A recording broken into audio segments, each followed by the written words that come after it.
Welcome back to Brass Tactics, and this week, unfortunately, our friend Maddie DiDorizio was unable to join us. So we're gonna go ahead and talk about Iran shenanigans, and this is probably gonna be a short one because in our previous episode where we discussed the Hamas-Israel conflict, a little bit got touched on. So for those of you who are following in the news, Israel did a thing. They did a thing straight out of the U.S. playbook, and Just a small one. they got a big bad guy, the VP, the head of Hamas's militant branch. Was that who it was, Pete?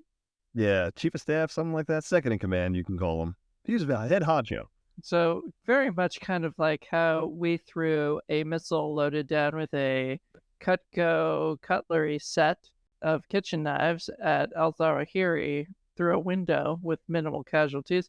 Israel pretty much replicated that with a strategic strike from an unmanned platform that was positioned outside of Iranian airspace, according to the one report I was reading about it. Although, according to the other report, the Mossad claims that they had a bomb brought into his guest room, which then blew up, which I think might just be misinformation to make the Iranians start trying to purge basically anybody close to the guy on the night of the bombing. Yeah, and then where was this happened, Pete? It literally Well, happened in Tehran, but like where? in the So, darndest place, right? Yeah, in one of the luxury safe houses that the Iranian government has for visiting dignitaries, because it was supposed to be for the what was it, the election, or sorry, the appointment of the Iranian president. There was some big event happening in Tehran, so all the notable people were there. so if you ever wanted to send a message to your enemy while simultaneously killing a strategically important leader of another one of your enemies, doing it in their capital without actually being in their capital at a very inconvenient time for everybody involved is a very intimidating way of saying we could do anything we want to you at any time. And this sort of begs the question, Pete, like, this does not seem like something that could go unanswered. The last time somebody did something like this to America, it was 9/11, and we literally went to war. I would argue that 9/11 was like nowhere even on the same level, because that was just kind of a blind attack against infrastructure. And it technically wasn't even state sponsored either. Right, absolutely. There was nobody we could actually directly finger against it. They dug up the Taliban and Saddam Hussein after a few So years, but America's gone to war for over a less, lot for a literally lot less. less. Yes, I mean the equivalent to this would be a state. Uh, would be, I would say, a close equivalent would be the Russians assassinating Vladimir Zelensky in Washington, D.C. at the Four Seasons right after he had addressed Congress. That would be a close, maybe second.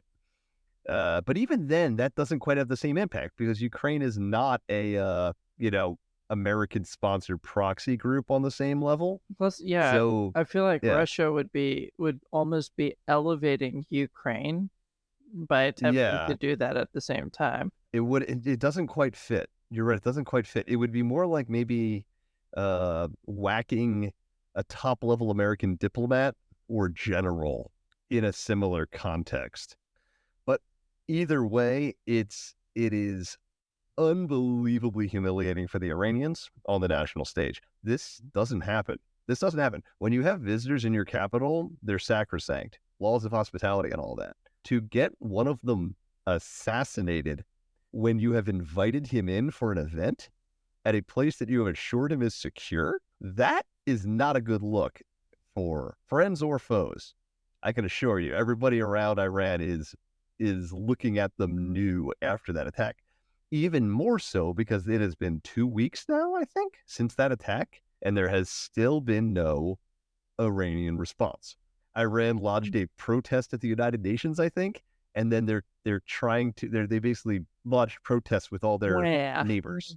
Wow, right, wow. It's embarrassing. Oh no, it's like the scene from Team America where it's like, oh no, we're gonna write you a sternly worded letter if you don't stop this. So putting this in even more context, within the last few months, Iran threw like a veritable firestorm of missiles at Israel in retaliation. Yeah, over 300. ballistic missiles, cruise Yeah, missiles, and drones. So they threw everything at the kitchen sink. because Israel did what? Was that? Oh, that was the assassination. They assassinated a was Cuds it a Quds Force Cuds Force guy? leader? He was a Quds Force leader in Syria. I want to say. Sorry. The Quds Force is the special operations arm of the Iranian Revolutionary Guard Corps, which is the elite arm of the Iranian government. Sorry, just for everybody who's not kind of listening.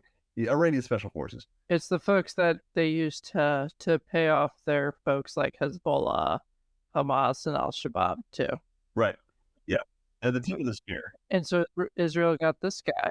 Yeah, and Iran sent 300 different flying death vehicles their way, and like a handful got through to some very unimportant locations. I believe 3 or 4 impacted at an Israeli airfield in the Negev desert, and the Israeli bulldozers had the roadways repaired within about 2 hours. So minimum damage. Didn't hit any hangars, just impacted around the airfield, and that's it. Like a bubble popping. And with that bubble popping came with it kind of the diminishment of any threat of danger from the Iranian regime. Remember, this is a country that does not have nuclear weapons yet. They don't. They have not tested any. The Iranians do not have nuclear weapons. They have not tested nuclear weapons. They also don't have the means to obviously now effectively deliver the nuclear weapons. See the problem here? So with that interception, that mass interception by both the Israelis with a lot of American help and also some Jordanian help to stop that initial 300 plus missile attack a couple of months ago, how are the Iranians, even if they get a nuke, how are they going to get that nuke in Israel? What are they going to send a guy with a suitcase walking across Western Iraq? Iran has millions and millions of people, far more than Israel. How are they going to get those soldiers there? What are they going to mass draft a 1,000,000-man army and march it across Western Iraq? The geography is revealing itself to people. And also Iran's proxies, while being annoying and irritating to the Israelis, are not proving to be an existential threat. All these things are coming together because the nations in the Middle East are always watching where the balance of power is between the Israelis and their American allies and the Iranians. And to me, Joe, and I don't know if you've been noticing this, the real wild card in all of this are the Turks, because Erdogan seems to be stepping up. Recep Erdogan, the president of Turkey, seems to be stepping up his support of the Palestinians and his condemnation of the Israelis, even as the Iranians keep being embarrassed and shoved lower and lower. And he can see this, right? He can see the shifting. And to me, I think he's playing for legitimacy. He's playing for a legitimate headed leader of the Muslim world and trying to take that title away or even that pretension away from Ayatollah Khamenei. That is really fascinating, and I think that's a good place to segue into a very, very brief history of Iran for people in a hurry. So Iran historically, like super historically, it's the seat of the Persian Empire. It is Persians, which is interesting because they are Muslim now, but generally when we think Middle East and we think Muslims, we don't think of Persians. We think of people who are Arab. And that is interesting because they just don't quite fit there, but they have somehow become the leader of the Middle East, or they were, and they've always positioned themselves as a counterbalance, as an axis, as an oppositional force to the United States, to Israel, and with some justified reason because the U.S. has a very difficult history with Iran. But Pete, I don't really have the knowledge of the area. Are they also the minority Islam sect predominantly They as are well? Shiite, yes. So Iran is by far the most powerful Shiite country. The only other majority Shiite countries are Iraq and Syria. It's the so-called Shiite Crescent, also Lebanon. They're the minority Islam sect, and they're a minority in the region as well. And somehow they have sort of grown to this position where they've been looked to as the influential leader for Islam in particular, and the Middle East in general. And it's just this fascinating position. And I think we alluded to this a few episodes ago, but Venezuela, literally back in January, actually made a statue commemorating the Quds Force commander because of what he had done to support Maduro and Venezuela writ Oh, the large. one who had been assassinated by the Israelis recently, or a I different one? don't know if that was Is the this same Quds Soleimani? Force commander or not, but it might have been Soleimani, the one that the U.S. The one assassinated that previously. Lena whacked, yeah. Mhm. But it was just fascinating to because I think we were speculating about whether or not that statue is still standing. Because for those of you who don't know, Venezuela Yeah, it's is hard to be a statue in Venezuela right in now. enduring some civil strife right now as folks are sort of fighting against what is perceived or might be perceived as a stolen election. Really trying not to be political on this because the media spins this two different ways depending on who you listen to here in the United States. But at any rate, so it Iran has this influence, usually like through a shadow operation kind of influence that they've spread throughout the world, really just trading on their opposition to the United States in order to sort of detract or at least mitigate the fact that they're not Arabs, although they're sort of claiming leadership of a predominantly Arab part of the world, and they're not even the majority Islam religion either. But I would say that they tried to gain that mantle by being the one that sticks it to the man, right? And No, the man being that's this exactly is what the I'm saying. Israelis and the Like Americans, yeah. nobody's stopped to really question why we're letting Iran take the lead because Iran was I want to underline that one here, Mhm. perceivedly leading from an underdog position rather effectively. Particularly after the U.S. goes out and takes out their biggest competitor in 2003, Yeah, Saddam Hussein's Iraq. Iraq. That's as Iran's star's been on the so the US has done a few things to shoot itself in the foot and admire its proverbial marksmanship here. The first one was in 1979 when Iran underwent its Grand Islamic Revolution to become the Grand Islamic Republic of Iran at the rise of Grand Ayatollah Khomeini, the current spiritual slash general leader, although they Yep, also have and a the president. banishment of the Shah, right? Shah Yes, Rah Pahlavi, so the king Shahs of were Iran. very close with the US and the UK. And yes, this does in fact trace back to oil money. Mhm. And yes, the CIA did get involved. And long story short, the regime that was friendly to the US crumpled and it was replaced by a regime that was very resentful of the US. But Iraq was also a very powerful player in the region at the time as well. And they continued to sort of balance each other out, although Iraq was largely the more ascendant power of the two. Well, I mean, they smashed into each other for 8 years, remember, between 1980 and 1988, Yeah. in a very unbelievably bloody war that had no impact. Like the borders were essentially unchanged at the end of it. And then one of them was removed from the map, again through Hmm. US activity, which largely left Iran to grow unchecked. And Iran, for those of you who don't follow foreign policy closely for whatever reason, or you just have never truly, really gotten a feel for the whys of anything, Iran's been a very scary player for two reasons. One, they really hate the US about as much as they hate Israel. And two, they are very unapologetic about we don't care about your nuclear non-proliferation international treaties. And as soon as we figure out nukes or acquire a nuke, we are sending it at Israel or the US. Hmm. Whichever one's easier, so probably Israel. And so this because of those intents and the amount of influence they wield, they've garnered a lot of existential sort of dread and a high level of alertness from established Western powers that it looks to as contentious adversaries. And this year has called a lot of what was assumed about Iran's capabilities and Iran's operational reach into question. As Pete's pointing out, like it's a lot of their threat is starting to really look like it was hollow, and the fact that this last offense by Israel has gone almost completely unanswered, it boggles the mind. Hmm. It's a sea change, honestly, in the leadership of the Middle East and of the Islamic world, Yeah, I which, as Huntington has brilliantly pointed out in Clash of Civilizations, has been up for grab for over 100 years. to underscore this, I do not exaggerate that. There's Yeah. been several think tanks, and many journals written directed at the international security community, speculating that like all out potentially World War III was imminent around this, and they are still speculating about this. I don't mean to suggest that this crisis point has passed or anything. Yep. So the leadership of the Middle East is up for grabs, as it has been. So this is for the first time, because the Iranians, I would say, seized it after Saddam Hussein was taken out in '03. It's up for grabs again.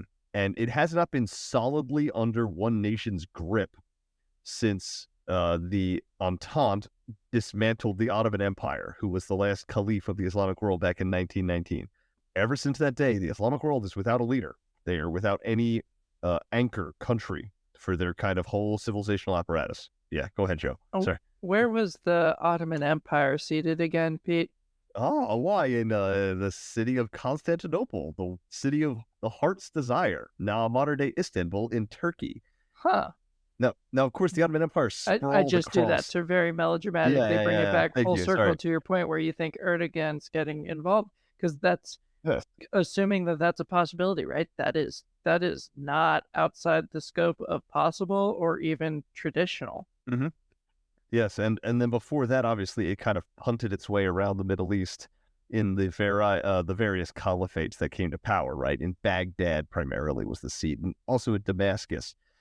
But ever since the fall of the caliphate, and now with this complete dismantling of Iran's reputation, it's just been one after another with them.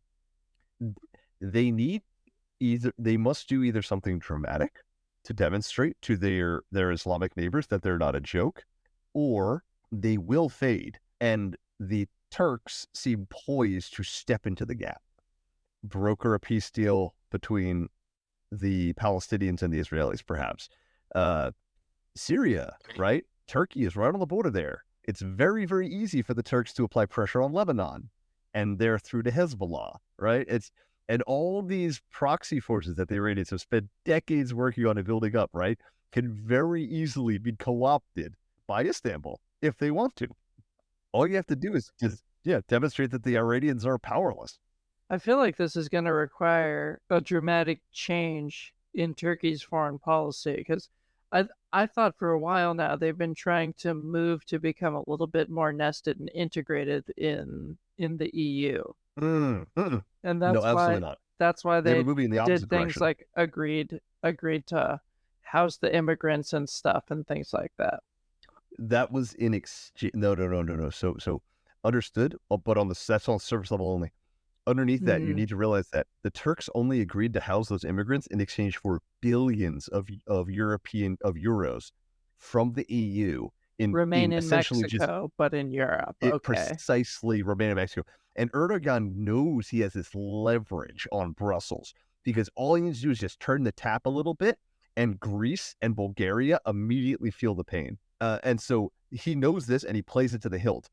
So he has the leverage, and he just extracts this. And not only does he extract money, he extracts concessions for Turks in Germany, the Turkish diaspora, where Turkish politicians, I don't know if you do this, Turkish politicians will fly to Germany to do campaign rallies because the Turkish immigrants in Germany are voting back in Turkish elections, and they're actually a very substantial voting bloc. I didn't know that, but I did know that my few very short temporary assignments to Germany introduced me to what is apparently the Mexican street food equivalent to the street tacos we have here or burritos, and that is the Turkish doner kebab, and it And is it is legendary. fantastic. It, but if you get a It's bad one, like a it'll keep you Euro up all night. sandwich, but it's not. Yes, they can be absolutely delectable if prepared right. Anyway, so the Turks have a lot of diaspora people within Europe that they can use for power and leverage. They have this immigrant bomb that they're sitting on that they can use for leverage. They have the Syrian civil war underneath them, so they have leverage on the United States because the Kurds border Turkey, and they could use them as leverage against America. They have the Bosphorus Straits that Russia needs to move in and out of the Black Sea, as well as the Ukrainians. And the Turks have closed the Bosphorus Strait to all warships, pitting the Russian Black Sea in the Black Sea. That gives them tremendous leverage. but they also allow Ukrainian grain ships to leave. See, it's absolutely phenomenal. Like Erdogan, for all his economic failings, Turkey is seeing a level of inflation that's like 1920, like 1930s here, in Weimar Germany. And his foreign policy, he's making himself a tremendous pain in the rear end, but he's also making himself absolutely invaluable to every single stakeholder around his country. Everyone, including the United States, needs Turkey. That's really impressive. They are pretty good strategists, and I Oh, think people so need to be paying attention to what is happening in Ankara. what's the strategy though? So what is going to be the end game here? How are like That's the the big effing question. cocktail tip, Oh yeah, cocktail yeah. convo word of the day here is going to be fungibility, right? So Hmm. making gains on the battlefield, making gains diplomatically, making gains economically, they don't generally mean anything unless you can translate it into something very, very real. It's like investing in the Bitcoin at the right time, No, keyword being but right. then selling out after it loses value, right? You need to invest at the Yeah. right time and be able to sell it at the right time as well in order to maximize your profit. And that's the idea of fungibility. Not me, How is Joe. he I going always buy high and sell low. so if Erdogan's got so many people by the proverbial short and curlies, right? Yes. Uh, what is he planning to leverage that into? Well, you do have, I would say, kind of in a counter argument, there's a benefit to this potentiality. So instead of fungibility, he's sitting on a fat portfolio with a lot of good investments, and he hasn't sold out yet, but he could sell, and that gives him power, right? He can use that to bargain himself into better positions, bargain himself out of, for example, bad trade deals with the European Union. Oh, you want to put tariffs on me? You want to do this and that? You want, oh, well, more immigrants coming in, right? So that's, I think, where the fungibility comes in. He's placed himself and his country, despite economic weakness and despite other issues. Turkey has lots of issues, including a very robust Kurdish terrorist threat in their eastern provinces. They have positioned themselves in a place of geopolitical dominance within the Middle East. And on top of that, because he's a bit of a dictator, and Erdogan's also not afraid to get his hands dirty, he's also created a very stable system of governance, which, again, is better than can be said for most of his southern neighbors. Point well taken. Well, I think this has been a great shorter episode. We're trying to keep them around this length so that we can churn on really cool important topics. And so next week, hopefully, we'll finally be able to do this Ukraine counteroffensive episode we've been wanting to do so badly. But we'll also get more news about that counteroffensive because it's been super hush hush, kind I of on mean, both sides of I hope the so. front. Yeah. But yeah, so if you like what we're doing, please do leave us a review on Apple Podcasts or Spotify or on Hmm. Podcastle, depending on where you're listening to us. Leave us a review. Reach out to us directly at Brass Tactcast for our DMs on Insta, as it were. Just let us know how we can improve things. Let us know if there's something you want to talk about. Hit that follow and or subscribe button to sort of help promote this. Yeah, and let me know if I've misspoke too. We could do our patented Pete apology / retraction on any episode you want. So, yeah, so long term, we are looking to for this podcast to be able to support itself is ultimately the goal. We want to provide this as a free service to help folks that feel like the barrier to entry to learning about foreign policy and voting on it effectively is out of their reach. We want to put this power back in their hands because there are few things that foreign policy doesn't affect domestically anymore because of the internet and globalization. So again, please review, reach out to us directly if you have any comments, critiques, recommend us to your friends. Our advertising budget is as non-existent, much as yeah, Working on it.